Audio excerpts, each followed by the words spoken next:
What's up everybody, this is Phreakyphil and welcome back to another tutorial. Right now I'm going to show you what I know about Photoshop, which is quite bare minimum. I'll show you how I create a photo or a picture for YouTube or anything that I may want to slip inside of my videos, any kind of pictures or whatnot. So, here we go!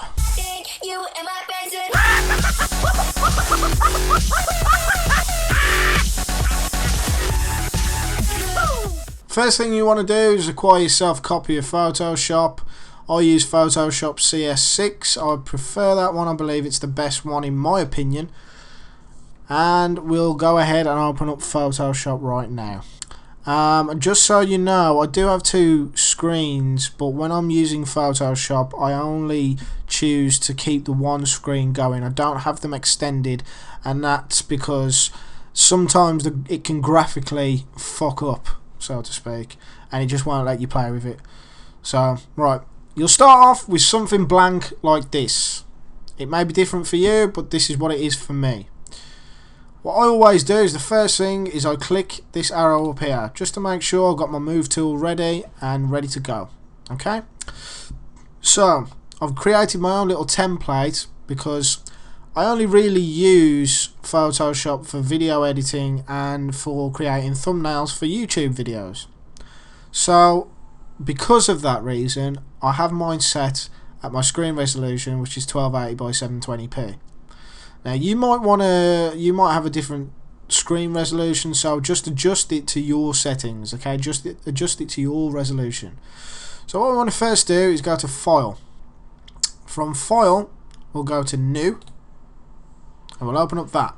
Okay, now that's my preset, YouTube thumbnail 720p, and there we have the width 1280 pixels by height 720 pixels. Now you might want to change that to whatever you want to change it to, whatever your width and height is, which is your resolution.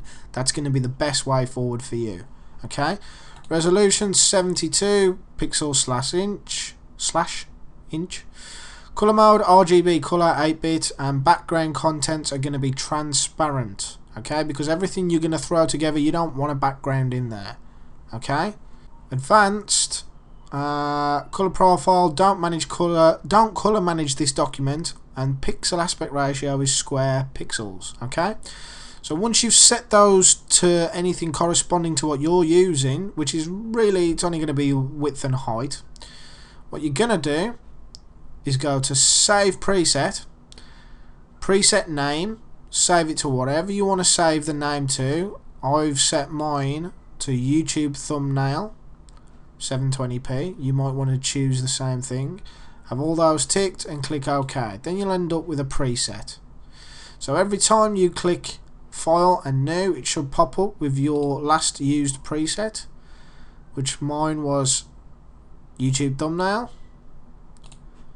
If it's not, just open the bar up, click that, and then click OK. Then we get that.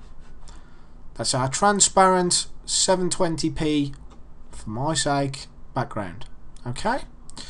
Now, for instance, if I want to make a YouTube thumbnail, I'll go to File, and I'll go to Open, and I'll find a background. Okay?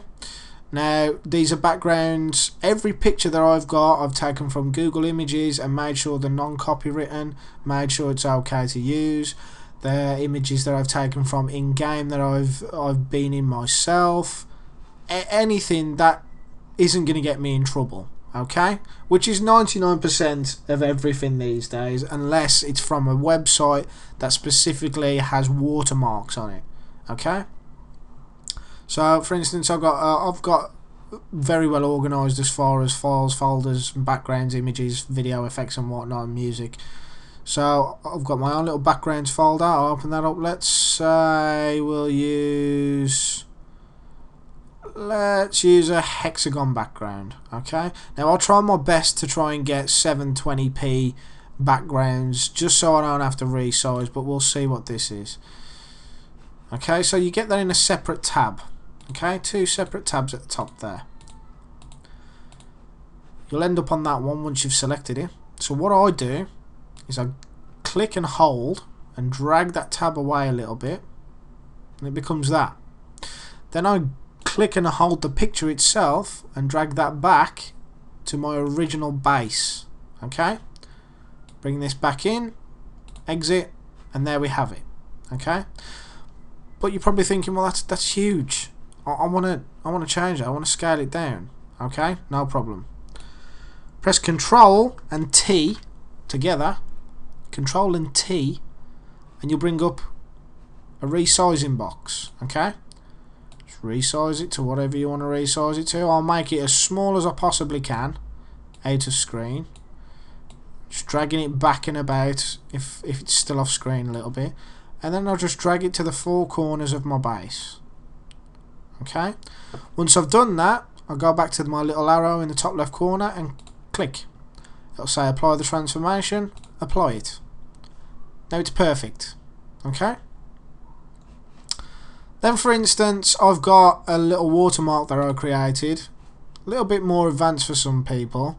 It was hard for me to try and figure out, but if you do want to know how to make a watermark like this, your own very own little corner watermark, if you can't figure it out yourself, let me know and I'll do it for you, or I'll teach you how to do it in a video. So I click open, there we go, another separate tab, drag that to one side, drag that over, drag that back, exit. It's the right size I want it to be, so I'll just drop it in the corner there. Okay, so what I'm doing here, if you see on the right hand side, I'm just layering at the moment. I'm just sticking pictures on top of pictures on top of pictures just to get a decent bit of picture going. Now, for instance, if it was about GTA 5, I'd open up, go and find a game logo of GTA 5 that I've got, like that, open that up. That's a PNG file, so I don't need to do any background deleting. Drag that over, delete it, resize it with Control and T, bring that in there, line it up however I want to line it up, resize it a little bit, click there, click apply, and there we go. But once everything's there, you can still move it around, like so. If you just want to reposition it somewhere, if you want to select a different layer, like I want to select my watermark here, I'll click on the layer that it is, and I can move it around if I want to. You can rename these layers if you're losing track by double clicking and then name it to whatever you want to name it. So at least you know, or I know now, that layer 3 is my watermark, if you can't see the pictures very well. Okay, these eyes here are to make things invisible. So if you want to edit a picture and there's other layers in the way and you might want to do something a bit better, instead of deleting it and bringing it back, just click the eye and it'll vanish. Click the eye and it'll vanish. Okay, bring it back with the same click. Okay, you've got an opacity meter for each one, meaning you can make it invisible-ish, faded, if you like. You can also right click and go to blending options. Now you can blend this however you want. You've got bevel and emboss, which puts like a little corner, like a chamfer on it, makes it look embossed. You can contour it, which is the same sort of thing. Texture it, which puts a bit of texture on. If you click each individual one, you can individually adjust those settings. Stroke is something I like to use because it puts a line on everything for you. I've got a 4 pixel size there, colour black. You can change the colours, untick that to put it back to normal. You've got inner shadows. You can adjust the angles of the shadows, the size of them, the choke on them, the distance on them, anything you like. Same with inner glows. All these blending options, you know, you can put drop shadows. Just mess about with and you'll figure stuff out. One of my favourite things to use is if I've got a background and I don't like certain things in the background, especially if it's a stable colour all the way over, for instance this grey here. Now I've just selected that layer. You can go to that, which is the magic wand tool, okay, which is W. Press W on your keyboard, you bring up the magic wand. That's usually not there, sometimes it's the quick selection tool. So if you right click, click magic wand tool, that'll be your best friend, okay. If it's still there and saved there from when you last used it, it's brilliant. So I'm clicking that, and what it does is selects everything within that colour linked together on the screen, if you know what I'm saying. And that you can press delete, and look, it'll bring through whatever's underneath. Same there, delete, bring through whatever's underneath. Now if I rearrange these layers, so let's select the Grand Theft Auto logo and bring that underneath the hexagon layer, it vanishes. It's actually underneath there now. Okay, so let's select our move tool. It's still selected, so you still move that layer. See, there we have it. It's right there. It's underneath that layer. Okay, pretty awesome, yeah. We also have a text tool, which is right there, the letter T. If you press that and then click the screen, you're ready to type away. So if I type Phreakyphil, the last colour I used was yellow, but it'll probably be white for you guys. That didn't turn white. Why? Because it wasn't highlighted. So if you click and drag, highlight it, change the colour by clicking that box and changing the swathe, click OK, it'll change to white. Okay, once we've typed it, well, you've got fonts up here that you can change it to. So I'll highlight it. Let's say I want to change it to Plane Crash. Change that to that. Let's click my move tool. Everything's disappeared now. Control and T to transform. Drag it up a bit, make it bigger. Maybe from the side here, tilt it a bit round. Make it a little bit smaller, a bit taller. And then click the move button again. Click apply. That's great. But it's not the colour you want. So you click T again. Towards the end of the text. There we go. Highlight it. Click colour. So if I want it red. Have we changed it to red? Click on the end of the text again. No, never changed. Click. Red. There we go, sorry. Click OK. Okay, that's sound. That's sorted. Click there like so. Now, looks a bit basic. Doesn't look very good. So what you want to do is you want to click that text in your layer area over here. Right click. Blending options again. Like I just showed you. And for instance, I like to use stroke. Instantly, that makes it look a little bit more professional. Okay? Maybe you want to stick a drop shadow in there. Okay? Maybe you want to emboss it, make it look a bit more menacing, so to speak. Maybe you want to stick a inner shadow in there, or an inner glow. Select inner glow. It's on white. I've got the opacity to 75. Maybe I want to make it bigger. See? The inner glow's become bigger. Now it's overtaken the red. Maybe I want an outer glow.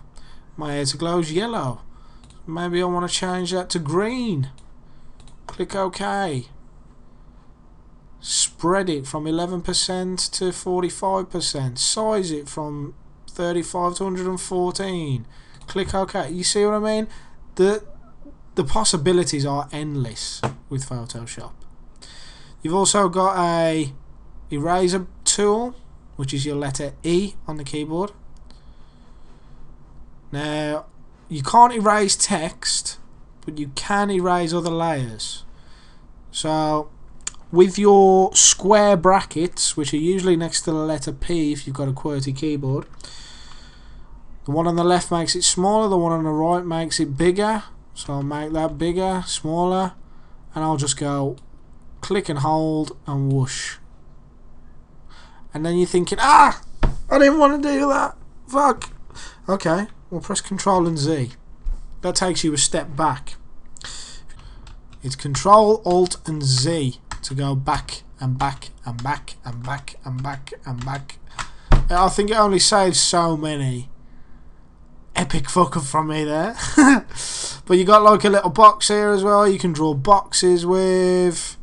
You got pens and whatnot, or whatever that is. That's a skew line to make weird fucking shapes that I don't understand. You got a fucking colour selector dropper. You got a fill thing. And once you've finished editing your picture that you want it to be,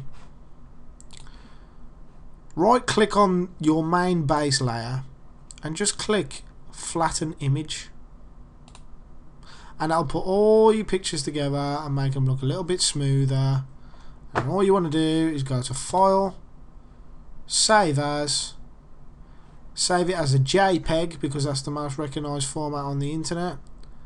Click Save, save it as whatever you want, wherever you want, and there you go. You have a thumbnail or a picture or a desktop background, however you want to do it. If you're stuck on anything, or if there's anything else you want to know, let me know.